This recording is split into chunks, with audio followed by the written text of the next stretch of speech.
السلام عليكم. واش فراسكم الا جمعنا بين الكراميل والكريمه والكاوكاو او الفول السوداني ونضيفوا الشوكولا، غنحصلوا على كيكه سنيكرز ولا اروع، بواحد المذاق خطير جدا. خليكم معايا حتى نهايه الفيديو تشوفوا المكونات وطريقه التحضير. عندي هنا 100 غرام ديال الجبن، اي جبن كتفضلوه. غنضيف له ملعقه صغيره سكر كلاصي، 200 غرام ديال 200 مليلتر ديال الكريمه السائله، وربع ملعقه ديال فانيليا سائله. غنطرب كلشي مع بعضياتو مزيان مزيان، والافضل هاد المكونات يكونوا طبعا في الثلاجه. بالنسبه للكريمه السائله والجبن دائما نخرجوهم من الثلاجه يكونوا باردين مزيان باش دغيا كي تطربوا كيعطينا قوام متماسك.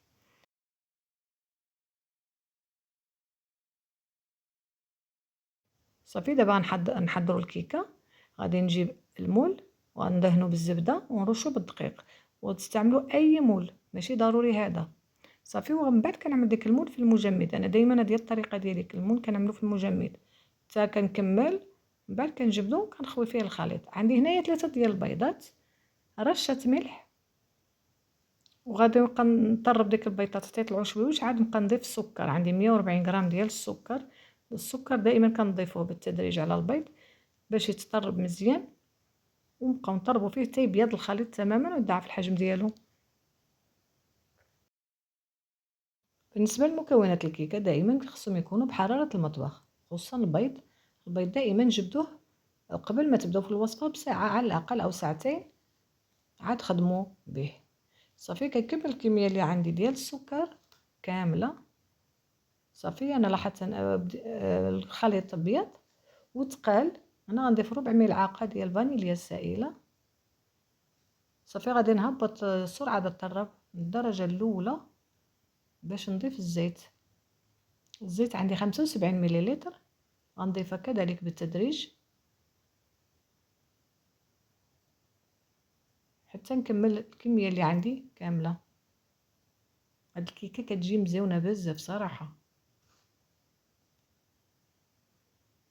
من بعد غادي نضيف 150 مليلتر ديال الحليب. انا غنضيف له بعض قطع الشوكولا، شوكولا اولي تعجبني هاد الاضافه. كان ما كانش ماشي ضروري، عملوا غير الحليب صافي. انا كيعجبني داك الشوكولات كنضيفو كيعطي واحد الطعم خطير من هاد الكيكه. صافي كذلك غادي نضيف داك الحليب بالتدريج حتى كنكمل كميه كامله. صافي غادي نجيب داك الخليط وغادي نضيف له 3 الملاعق ديال الكاكاو. انا استعملت الكاكاو الحلو، ما خصنيش الكيكه تجي لي غامقه بزاف. الكاكاو طبعا مغربل، غنبقى نضيفو كذلك بالتدريج حتى نشوفو داب في الخليط كامل. غنضيف 200 غرام ديال الدقيق، عندي ديجا مغربل، وفيه 2 ساشيه ديال الخميرات الحلويات من فئه 100 غرام، اي المجموع عندي 16 غرام. يعني 200 غرام ديال الدقيق فيه 16 غرام ديال الخميرات الحلويات. وفي الاخير غنضيف واحد ملعقه كبيره ديال الخل. الاضافات دائما نضيفوها في الكيك، في اي كيك مزيونه بزاف كتعطي له واحد الهشاشه من هذا الكيك. صافي غادي نخلط مزيان. غادي نجبد داك المول، انا ديجا كنت عملته في المجمد كنجبدو، وغادي نخوي عليه الخليط وندخلوها الفران طيب من التحت في الاول على 180 درجه. الطيب الاول من التحت، من بعد عاد كنشعلوا لها من الفوق. ملي كتشوفوها انتفخات وطابت كتشعلوا لها من الفوق. صافي تقريبا كتاخد ما بين 30 حتى 35 دقيقه. هنايا كنضربها شويه مع سطح العمل باش كنأكد على الخليط يتوزع مزيان على جوانب ديال المول. صافي هنا من بعد ما طابت الكيكه، صافي هنايا غادي نقسمها او غادي نقطعها على جوج.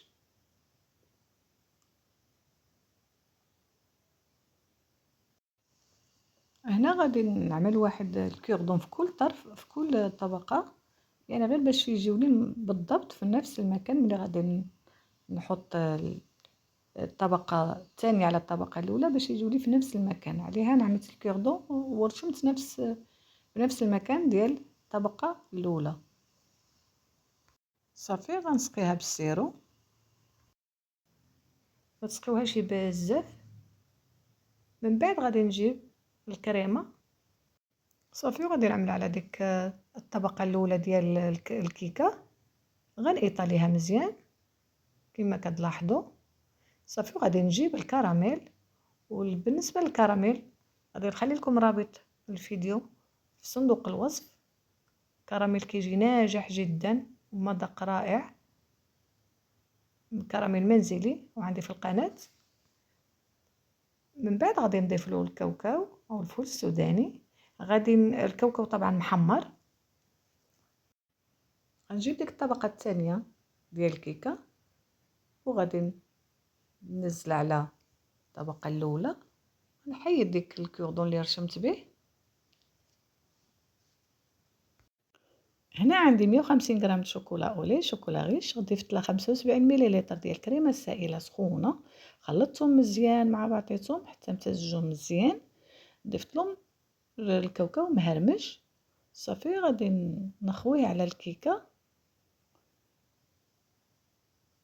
غنوزعو كامل على الكيكه وحتى على الجوانب. وكان هذا هو الشكل النهائي ديال الكيكه سنيكرز. زوقتها شويه بورق الذهب. قطع معكم هاد الطرف تشوفوا كيفاش كتجي من الداخل. يا سلام، مذاق خطير. ديك الكراميل كيفاش كيجي هابط على الكريمه. نوضوا جربوها وردوا عليا. كنتمنى الفيديو ينال استحسانكم. شكرا على المتابعه، والى فيديو قادم بحول الله.